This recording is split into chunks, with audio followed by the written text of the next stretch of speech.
অরাজকতা চলছে। আবার কি চলছে?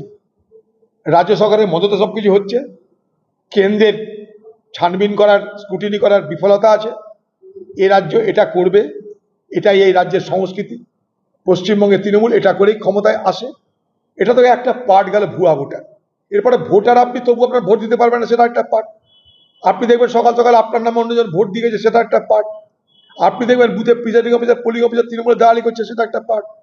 আপনি দেখবেন বুথে যাকে এজেন্ট বসেছেন তার বাড়িতে হামলা হচ্ছে, সে যেন চুপ করে থাকে, সেটা একটা অংশ। তার সঙ্গে পুলিশ নির্বাচনের আগে, প্রশাসন নির্বাচনের আগে যারা যারা সম্ভাব্য সক্রিয় বিরোধী দলের লোকরা আছে তাদেরকে ভয় দেখানো, তুলে নেওয়া, অ্যারেস্ট করা, গ্রেপ্তার করা সব চলবে। এটা নির্বাচনের প্রক্রিয়া শুরু হয়ে গেছে। আর এ বাংলায় আবার বলছি আমি, যে কালকেও বলেছি, একটা ভুয়া ভোটা করাটা কোনো সাবজেক্টের মধ্যেই পড়ে না। এখানে পয়সা ফেঁকো, তামাশা দেখো, সব কিছু পাওয়া যাবে যদি তুমি পয়সা দিতে পারো। সুন্দরবনের বাঘের দুধ পাওয়া যাবে যদি তুমি পয়সা দিতে পারো পশুমন্ত্রীকে। অর্থাৎ সরকার